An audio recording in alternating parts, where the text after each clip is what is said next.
नमस्कार, आप देख रहे हैं जनता टीवी। मैं हूं आपके साथ अमन त्रिपाठी। बुलेटिन का आगाज करेंगे एक बड़ी खबर के साथ। बड़ी खबर, बड़ी जानकारी पालमपुर से सामने है। पालमपुर से इस वक्त ये बड़ी खबर, बड़ी जानकारी आपको बता दें। पालमपुर में दिन दहाड़े युवती पर जानलेवा हमला किया गया है। युवक ने दराज से सर पर कई वार किए हैं। वारदात की सीसीटीवी फुटेज सामने आई। वहीं पुलिस ने आरोपी को गिरफ्तार कर लिया है। पुलिस ने धारा 307 के तहत मुकदमा दर्ज किया है। पालमपुर में दिन दहाड़े युवती पर जानलेवा हमला किया गया। घायल लड़की को पीजीआई में रेफर किया गया है। लड़की की हालत पहले से बेहतर बताई जा रही है। वहीं कानून व्यवस्था पर इस दौरान सवाल उठते नजर आ रहे हैं। पालमपुर में दिन दहाड़े युवती पर जानलेवा हमला किया गया है। युवक ने दराज से सिर पर कई वार किए। वहीं वारदात की सीसीटीवी फुटेज सामने आई। वहीं पुलिस ने आरोपी को गिरफ्तार कर लिया है। ये बड़ी खबर, बड़ी जानकारी। पुलिस ने धारा 307 के तहत मुकदमा दर्ज किया है। घायल लड़की को पीजीआई में रेफर कर दिया गया है। वहीं लड़की की हालत पहले से बेहतर बताई जा रही है। आपको बता दें, कानून व्यवस्था पर इसी बीच सवाल उठते नजर आ रहे हैं। पालमपुर में दिन दहाड़े युवती पर जानलेवा हमला किया गया। ये बड़ी खबर, बड़ी जानकारी। युवक ने दराज से सिर पर कई वार किए। वहीं वारदात की सीसीटीवी फुटेज सामने आ गई है। पुलिस ने आरोपी को गिरफ्तार कर लिया है।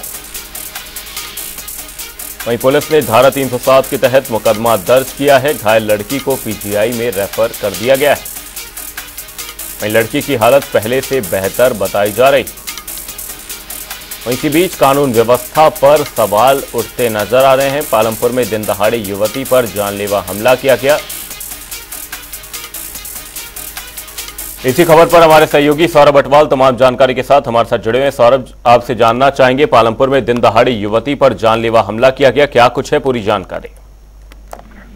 और देखिए अमन, बताना चाहूंगा कि पिछले साल दोपहर को जो है एक सनकी युवक ने जो है एक युवती पर जो है पालमपुर बस स्टैंड पर जो है दराज से जो है जानलेवा हमला कर दिया था। हालांकि पुलिस ने जो है इस मामले में धारा 307 के तहत जो है मामला दर्ज कर लिया है और युवक को गिरफ्तार कर लिया है।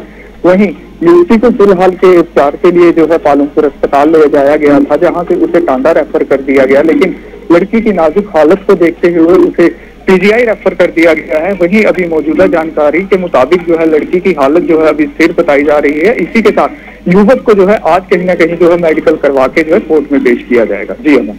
साथ ही सौरभ, कानून व्यवस्था पर किस तरह से एक बड़े सवाल उठते हुए नजर आ रहे हैं, क्योंकि एक युवक दिन दहाड़े एक युवती पर हमला करता है और ऐसे में युवती की हालत गंभीर हो जाती है, तो किस तरह से कानून व्यवस्था पर एक सवालिया निशान है? अब बिल्कुल अमन, बताना चाहूंगा कि हिमाचल प्रदेश एक ऐसा प्रदेश माना जाता है जहां पर इस तरह के जो घटनाएं हैं वो ना के बराबर होती हैं। लेकिन अब हाल ही में कुछ समय पहले की बात की जाए तो इस तरह की जो घटनाएं हैं हिमाचल प्रदेश में जो है इजाफा कहीं ना कहीं देखने को मिल रहा है। अभी अगर पिछले कुछ दिनों की बात की जाए तो बवारना में जिस तरह से एक महिला का जो है कत्ल कर दिया गया था गला रेत के, और अब की बात की जाए तो जिस तरह से दराज से जो हमला किया गया है, कहीं ना कहीं पुलिस की कार्य प्रणाली पर भी कहीं ना कहीं सवाल जो है वो उठने शुरू हो गए हैं। लोग जो है कहीं ना कहीं सवाल उठाना शुरू हो गए हैं कि आए दिन जो है ये क्राइम के जो मामले हैं वो किस तरह से बढ़ रहे हैं और किस तरह से बेखौफ हो के लोग जो है इस तरह की घटनाओं को अंजाम दे रहे हैं। लोगों का ये मांग भी है कि इस तरह की जो घटनाएं हो रही है कहीं ना कहीं उन पर अब जो अंकुश लगाना वो जरूरी हो गया है। जी, लड़की की हालत पहले से बेहतर बताई जा रही है। पालमपुर में दिन दहाड़े एक घटना देखी गई। बहुत बहुत धन्यवाद सौरभ तमाम जानकारी के लिए। कानून व्यवस्था पर इस बीच सवालिया निशान उठ खड़े होते हैं। पालमपुर में दिन दहाड़े युवती पर हमला किया गया। युवक ने दराज से सिर पर कई वार किए। वहीं वारदात की सीसीटीवी फुटेज सामने आ गई है।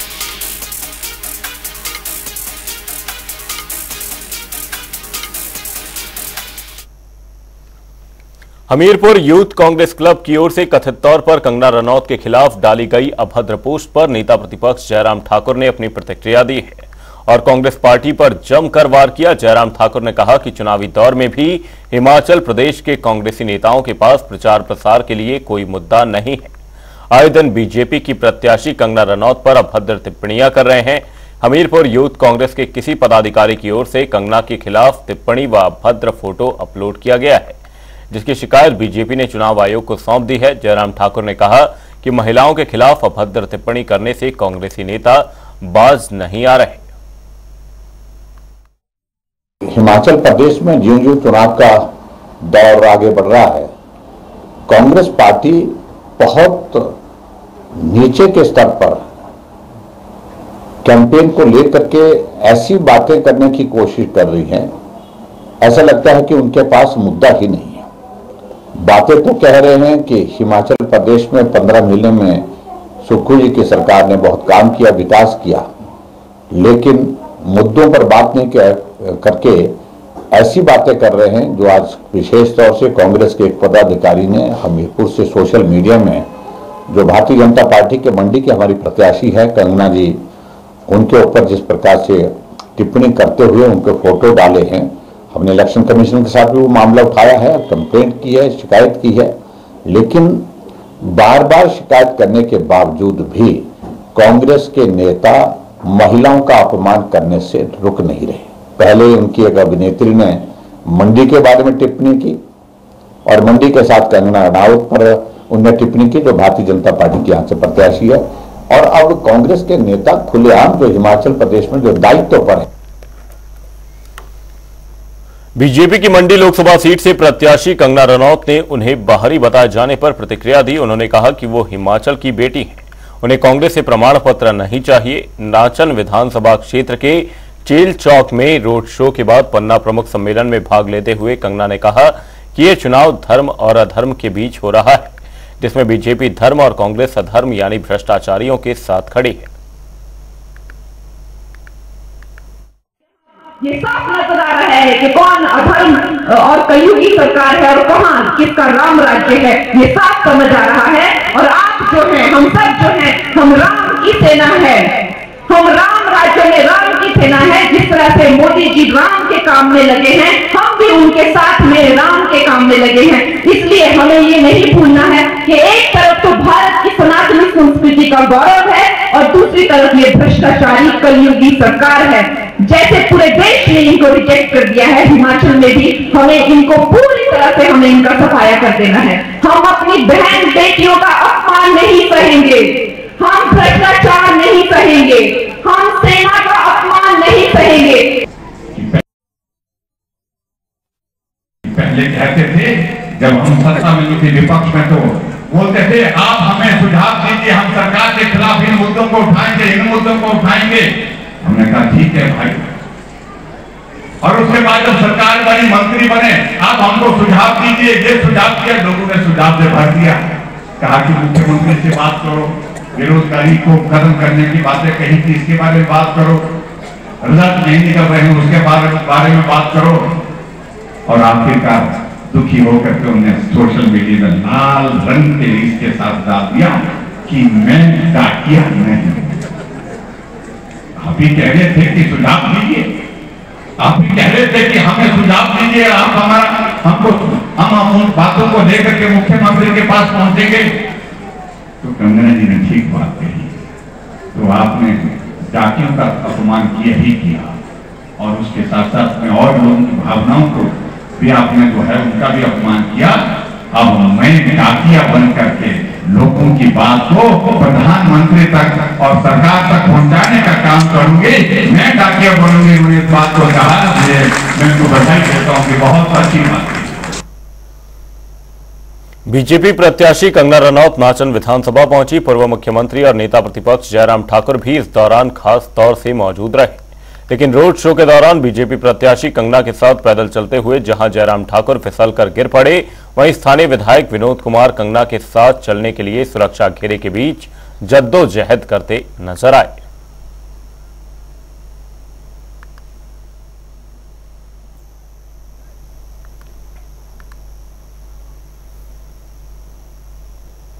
हमीरपुर के सुजानपुर में बीजेपी मंडल महिला मोर्चा सम्मेलन का आयोजन किया गया, जिसमें केंद्रीय मंत्री अनुराग ठाकुर ने बतौर मुख्य अतिथि शिरकत की। सम्मेलन के बाद अनुराग ठाकुर ने राहुल गांधी और इंडिया गठबंधन पर जमकर निशाना साधा।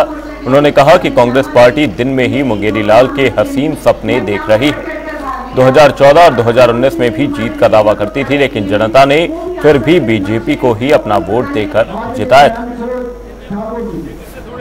मुंगेरी लाल के हसीन सपने हैं जो कांग्रेस देखती है। ये 2014-2019 में भी सोचते थे कि भाजपा नहीं आएगी, लेकिन इनके सोचने से नहीं होता।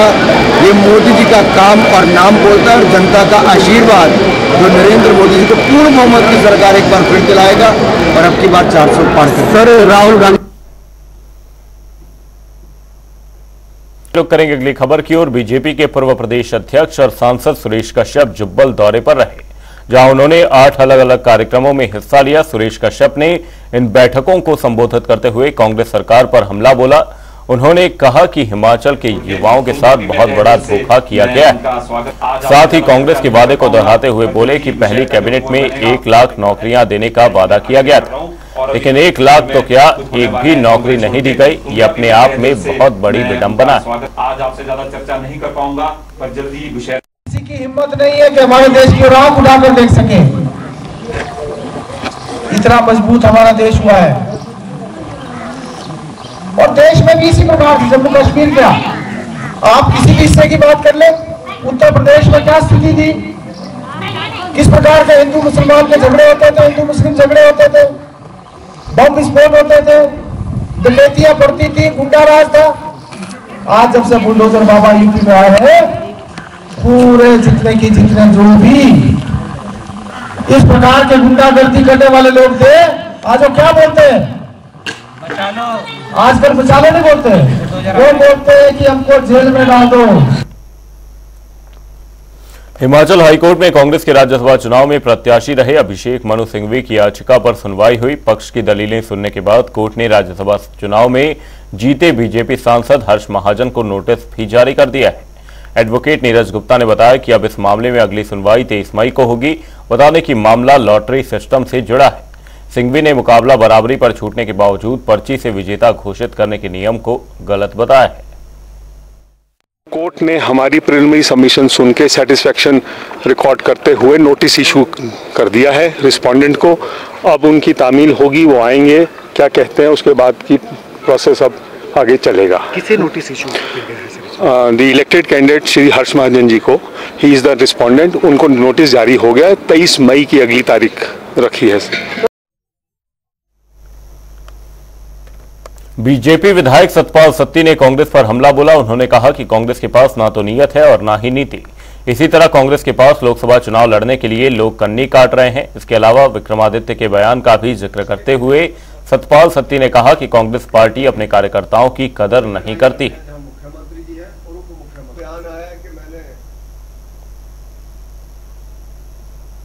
हमीरपुर में कांग्रेस के प्रदेश प्रवक्ता प्रेम कौशल ने प्रेस कॉन्फ्रेंस का आयोजन किया। इस दौरान उन्होंने कहा कि जो लोग मुख्यमंत्री के खिलाफ पत्र लिख रहे हैं, वो लोग अगर इतने ईमानदार और जनता के हितैषी हैं तो जन समस्याओं को लेकर वे प्रधानमंत्री को भी पत्र लिखें, और अगर बीजेपी में कहीं लोकतंत्र है तो वो इस पत्र का जवाब देगी।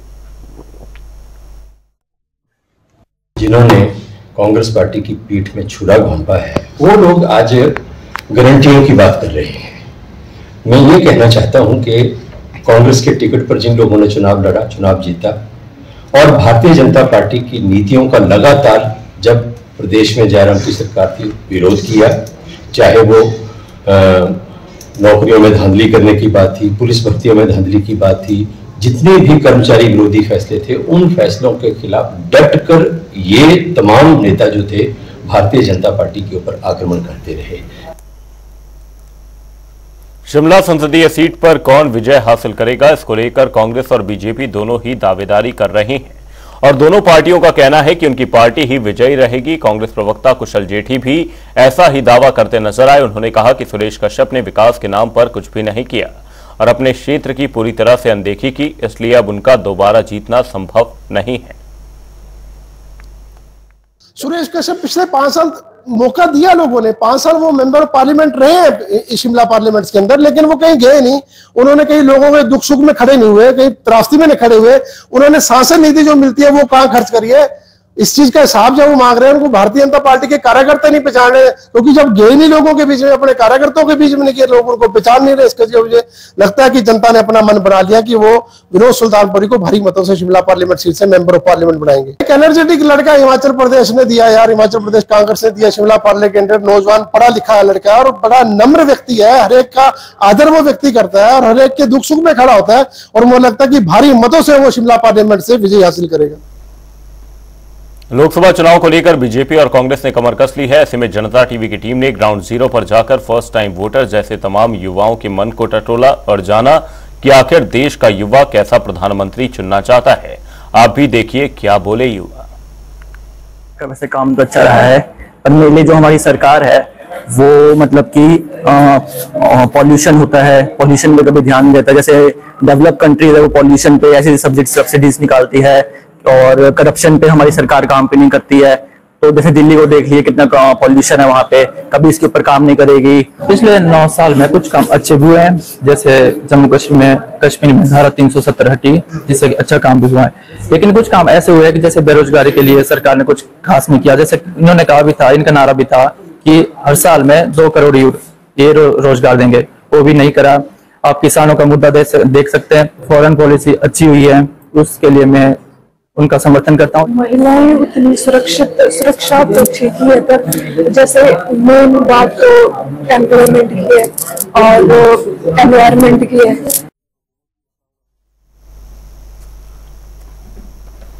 हिमाचल प्रदेश में सबसे अधिक लाइसेंसी हथियार जिला कांगड़ा में है। ऐसे में आंकड़ों पर नजर दौड़ाएं तो करीब 18,000 हथियार लोगों के पास है। लोकसभा चुनाव के मद्देनजर सभी हथियारों को जमा करवाने की प्रक्रिया शुरू हो चुकी है।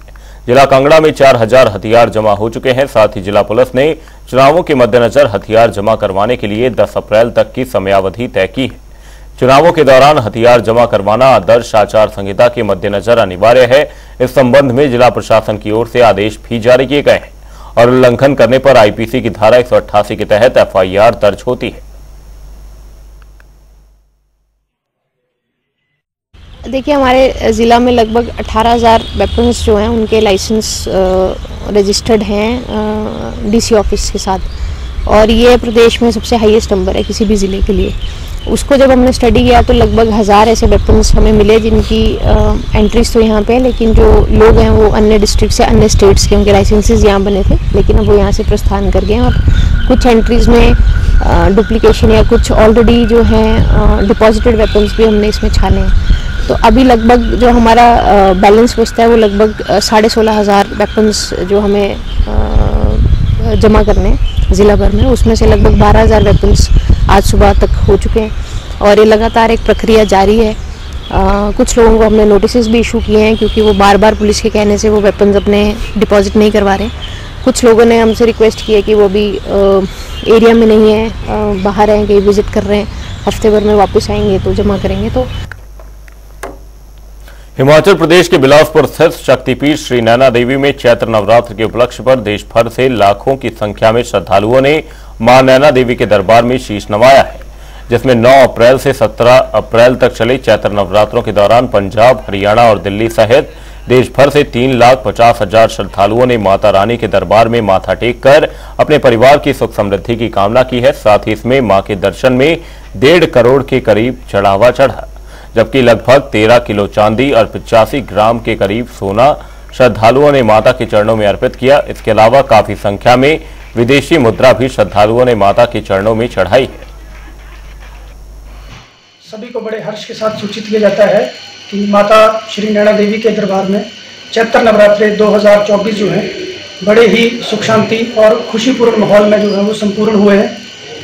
इन नवरात्रों में लगभग 3.5 लाख के आसपास श्रद्धालुओं ने माता जी के दरबार में हाजिरी भरी, माता का आशीर्वाद लिया।